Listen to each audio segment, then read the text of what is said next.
In the medieval world, it was rare for a woman to hold power. It seems incredible to read the story of Raziya of Delhi, not only because she was chosen to lead a realm, but the way she fought to keep it. She was the first and only female ruler of the Mamluk Sultanate of Delhi, ruling from 1236 to 1240.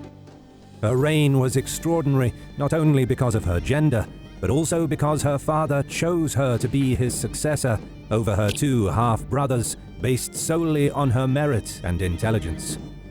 This choice was highly unusual at a time when in both the Muslim world and Christian Europe, women seldom rose to rule principalities, kingdoms, and sultanates. And when they did, it was often because there were no legitimate male heirs. In addition to being chosen to succeed her father over her brothers, Raziya ruled independently in her own right and was not a puppet of the powerful aristocracy.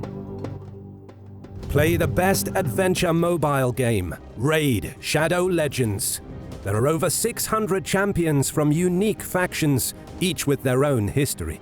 The newest boss coming to Raid is the Hydra, with multiple heads, each one is its own boss fight. Head of Blight poisons and leeches you and uses Poison Cloud to protect itself. Head of Torment fears you, making you lose access to your skills.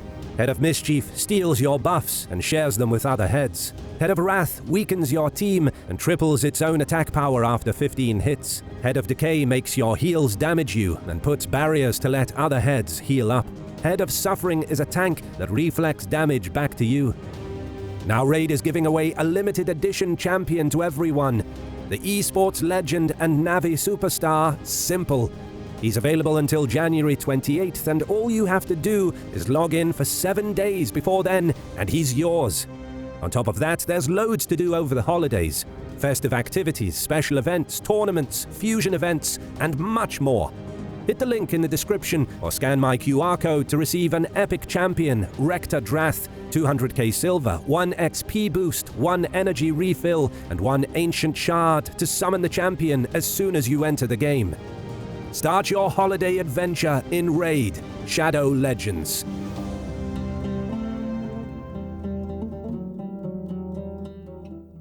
Raziya was born around the year 1205 to Sultan Shams al-Din Iltutmish. Her father was a Turk slave brought to India from the steppes of Central Asia and purchased by Qutb al-Din Aybak, a general of the Ghurid Sultan, also a Turk and former slave. Iltutmish's master was the founder of the Mamluk slave dynasty, or more precisely, regime. The rulers of the dynasty were not all descendants of their predecessors and were often either elected to the throne or seized power through force of arms. Iltutmish was the greatest of these slave kings who really solidified Muslim rule in India. His rise, and that of his predecessor from slaves to sultans, was an excellent form of propaganda for Islam in India, which was dominated by the rigid caste system, especially to those who were in the lower castes. To these less fortunate members of Hindu society, Islam presented itself as an egalitarian religion that broke down the class structure imposed upon them by Hinduism. It also gave the impression that an individual or group could rise to the top of society, overthrow rulers, and ascend to their position if they had the courage, intelligence, skill, and strength to do so. Raziya's father, Iltutmish, rose to prominence quickly after his arrival in India.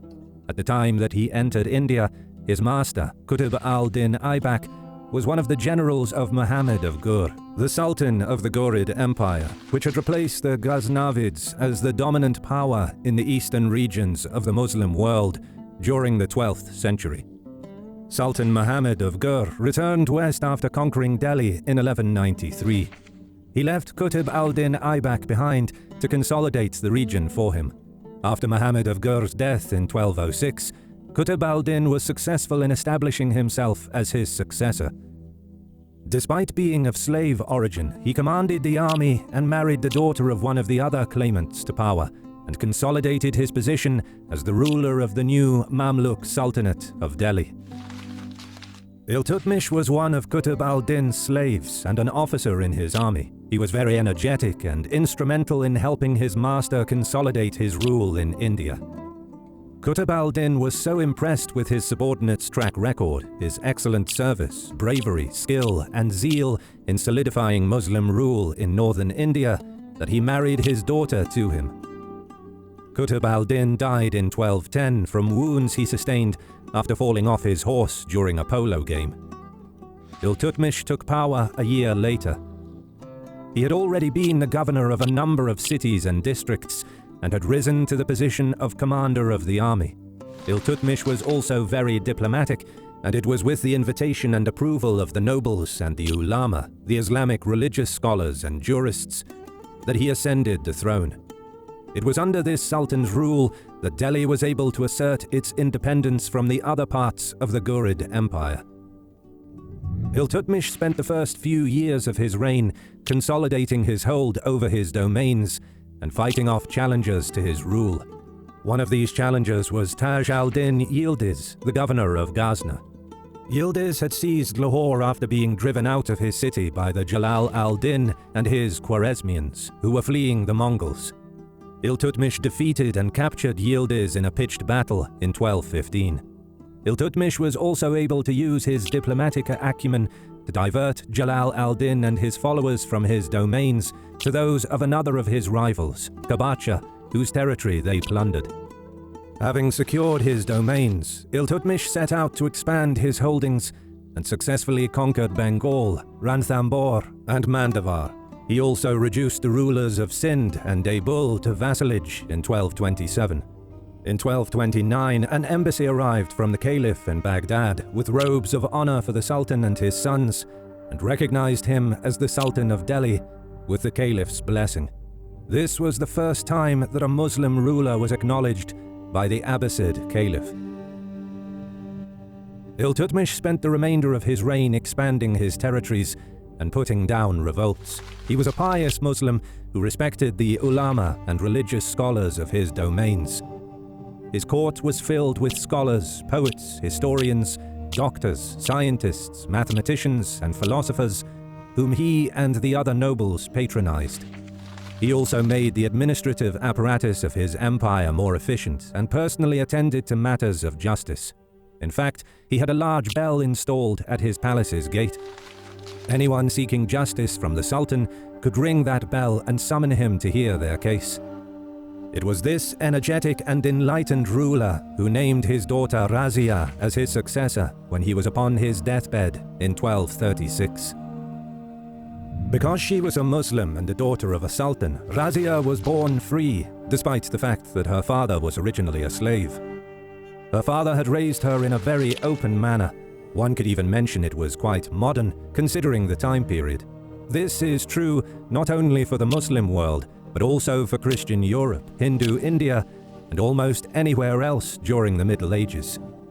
Starting his career as a slave and having climbed up the ranks through his merit and personal ability may have made Iltutmish more open to recognizing a woman's worth over other men.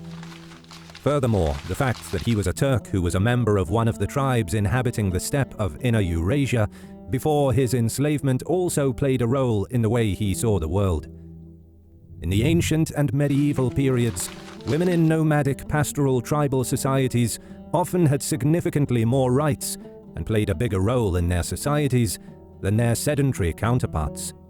Nomadic tribes lived in harsh environments with limited resources. They therefore had considerably smaller populations than the sedentary peoples and had to utilize all the members of their societies to produce food, resources, and even to wage war, and could not afford to confine or exclude their women or to relegate them to sidelines, as was the case in other societies.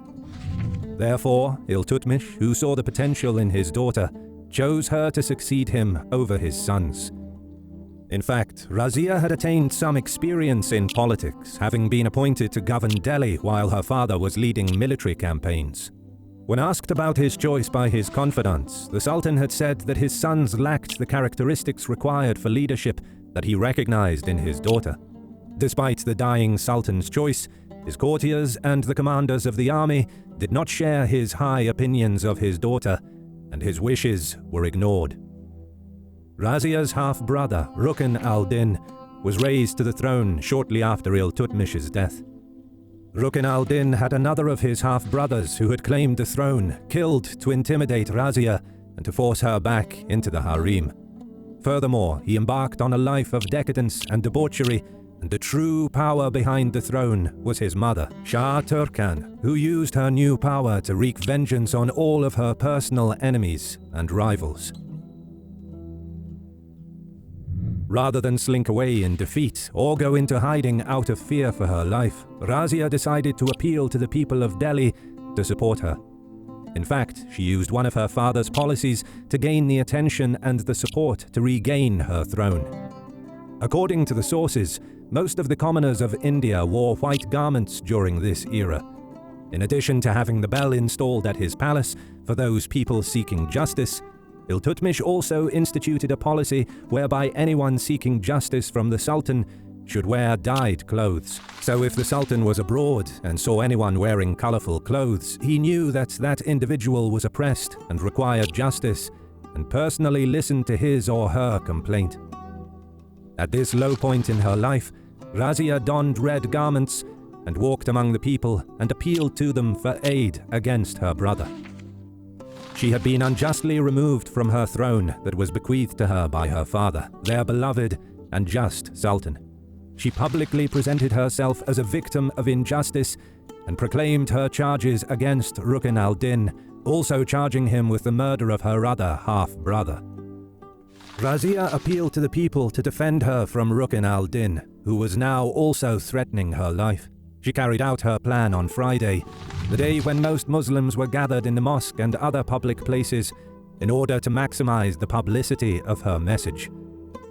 Raziya's plan worked, and the people who heard her speak, many of them members of the army, supported her claim.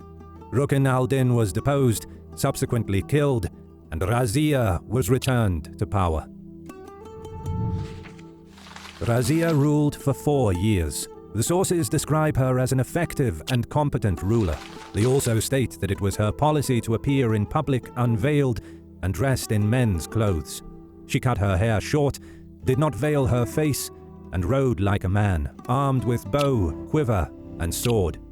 She dressed in this fashion not only to lead military campaigns, but also to mingle with her subjects and to listen to their grievances.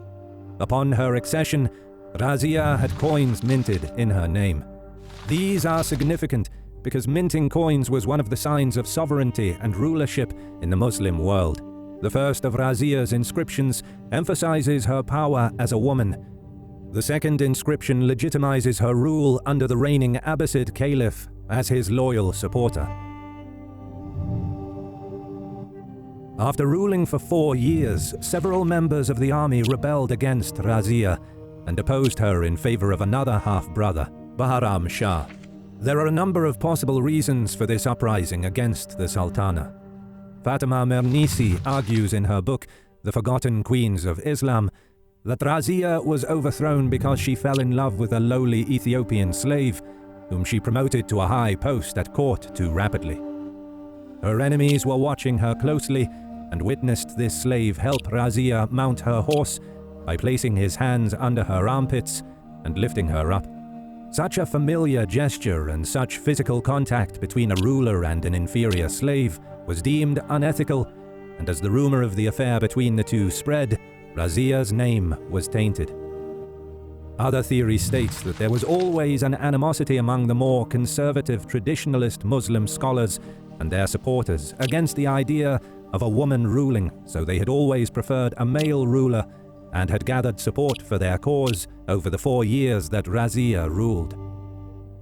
Raziya fled Delhi with the troops that still supported her cause. She was pursued by the rebel army under the leadership of one of the emirs, Ikhtiyar al-Din al-Tunya. Al-Tunya caught up with the fleeing Sultana, and a pitched battle was fought between the two sides. Raziya's forces were defeated, and she was taken captive.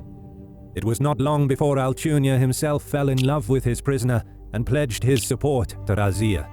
He freed her, and the two of them got married before they mustered their forces and marched on Delhi together. However, the army sent out to meet them from Delhi routed their forces.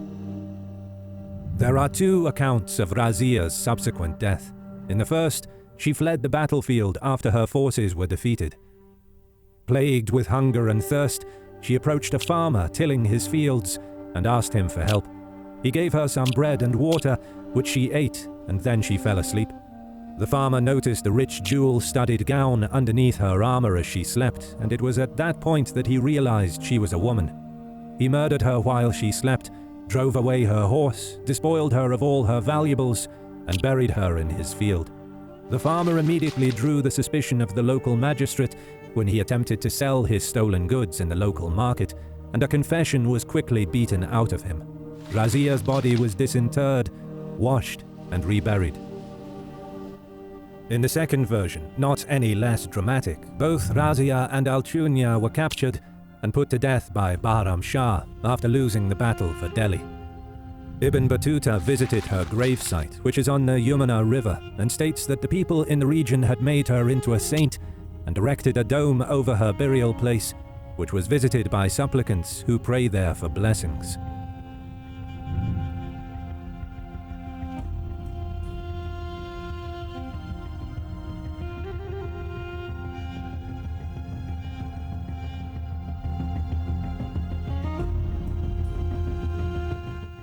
Thanks so much for watching. If you like what we do, please leave a like, comment, and subscribe. Big thanks to our patrons for supporting our work. And as always, we'll see you in the next one.